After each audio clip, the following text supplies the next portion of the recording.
آ گیا جب ایک وقت آیا ابراہیم علیہ السلام نے جو بت تھے نا، ایک انہوں نے جگہ بنائی ہوئی تھی بتوں کی پوجا کرنے کے لیے، میلے کا وقت آیا، ابراہیم علیہ السلام گاہے بگاہے جو ہے نا جگہ جگہ پر جا کر وہ بتوں کی جو ہے نا ان کی تعریفیں نہیں کیا کرتے تھے، ان کی توہین کیا کرتے، توہین کرنا بھی بنتی تھی، ہے جی، توہین کرنا بھی بنتی تھی ان کی، تو باتیں کر رہے تھے کسی کے ساتھ، وہ لوگ میلے پر چلے گئے، جب میلے پر گئے ہیں نا تو ابراہیم علیہ السلام وہ بت خانے میں گئے اور جا کر نا سارے بتوں کو توڑ دیا، سارے بتوں کو توڑ دیا، اور توڑنے کے بعد جو ہے نا کلاڑا جو ہاتھ میں تھا نا، وہ جو سب سے بڑا بت بنایا ہوا تھا نا اس کے کندھے پر رکھ دیا، اس کے کندھے پر رکھا نا واپس چلے گئے۔ جب لوگ میلے سے فارغ ہو کر واپس آئے نا تو بت خانے میں گئے، دیکھا تو سارے بت ٹوٹے پڑے ہیں، رولا پڑ گیا جی ہر طرف، ہمارے خداؤں کو کسی نے توڑ دیا، ہمارے خداؤں کو توڑ دیا گیا۔ یہ بات چلتی چلتی نمرود کے پاس پہنچتی ہے، تفتیش کی گئی ہے، پوچھ پڑتال کی گئی تو کسی نے بتایا کہ بھئی وہ ایک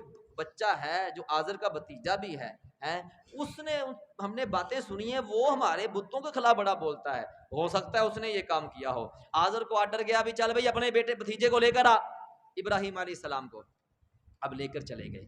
جب وہاں پر لے کر پہنچے ہیں نا ابراہیم علیہ السلام کو، تو نمرود جو ہے نا تخت کے اوپر بیٹھا ہوا تھا اور اس کے جو غلام تھے نا وہ ہوا دے رہے تھے، اس کو پنکھوں کے ساتھ نا ہوا دے رہے تھے۔ ابراہیم علیہ السلام نے دیکھا تو اپنے چچا کو کہنے لگے کہ یہ سامنے بیٹھا کون ہے، سامنے بیٹھا یہ کون ہے؟ تو چچا کہتا ہے یہ ہمارا خدا ہے، یہ ہمارا خدا ہے۔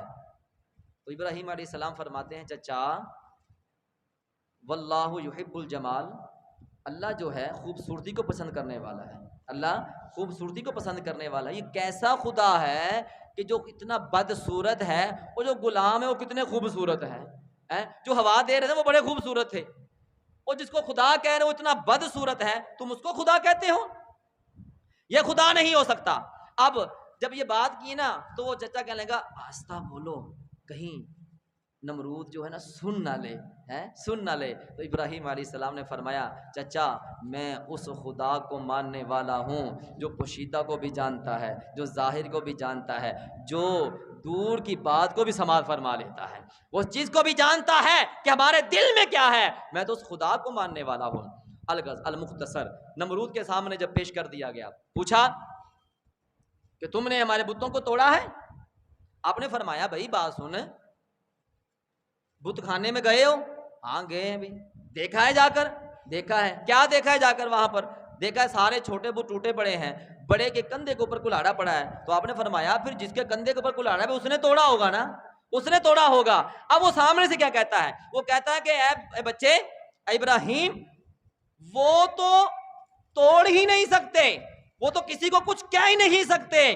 تو پھر ابراہیم علیہ السلام نے فرمایا تو پھر آ جاؤ اس رب کی طرف آ جاؤ جو زندگی بھی عطا فرماتا ہے، موت بھی عطا فرماتا ہے، جو تمہیں رزق بھی دیتا ہے، جو تمہیں روشنی بھی دیتا ہے، جو تمہیں تاریکی کے اندر بھی روشنی دیتا ہے، کبھی چاند کی روشنی دیتا ہے، کبھی سورج کی روشنی دیتا ہے، پھر خوبصورت ستاروں سے آسمان کو سجایا ہوا ہے، کمکمیں لگائی ہوئی ہیں۔ آؤ پھر اس رب کی عبادت کی طرف آ جاؤ، اس کی طرف آ جاؤ۔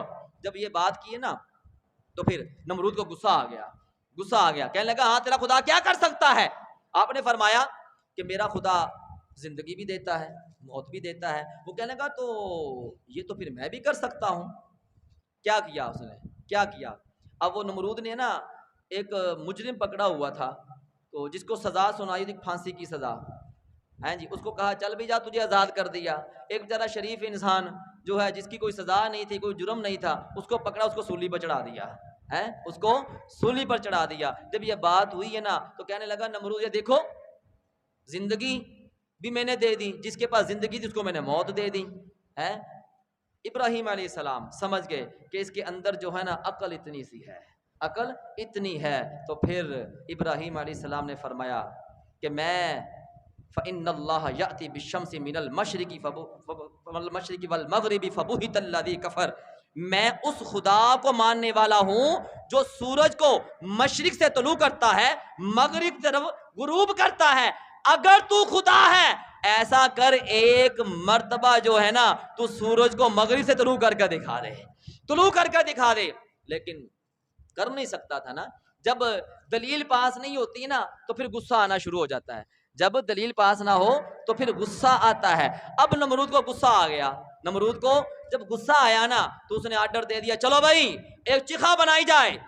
اس کے اندر مفسرین کرام لکھتے ہیں 3 ماہ تک لکڑیاں پھینکی گئی اور وہ چیخا اتنی بڑی تھی نا, اس کے اندر اتنی آگ دہک رہی تھی, اتنی آگ ہو گئی کہ اوپر سے کوئی پرندہ گزرتا تھا نا وہ راکھ ہو کر بیچ میں گر جاتا تھا.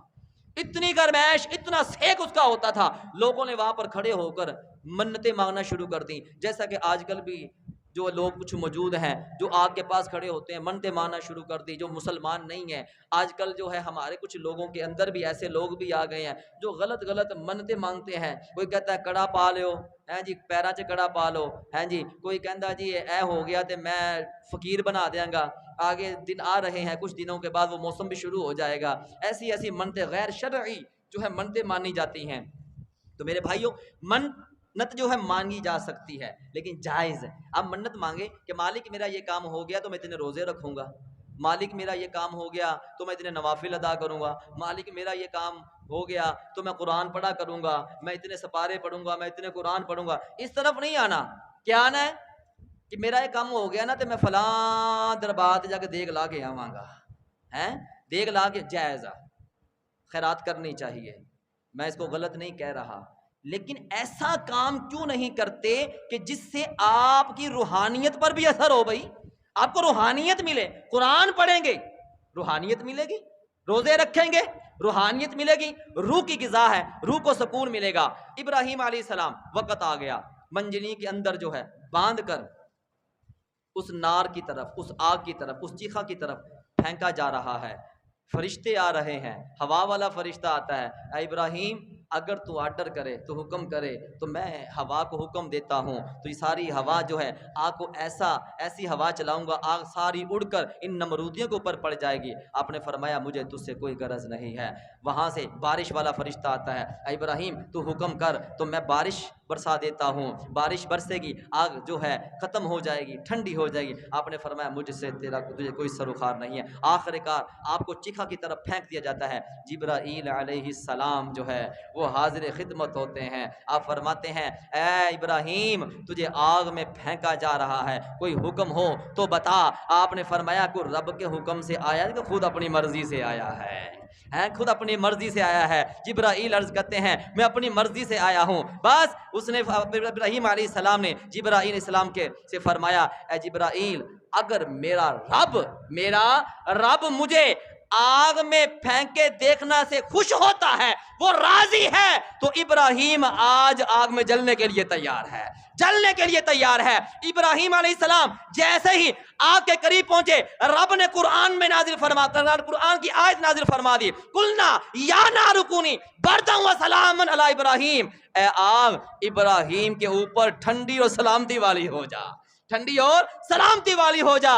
آگ ٹھنڈی ہو گئی, گلزار بن گئی. ابراہیم علیہ السلام تخت کے اوپر بیٹھ گئے ہیں اور سائیڈ پر جو ہے فرشتے کھڑے ہو گئے ہیں.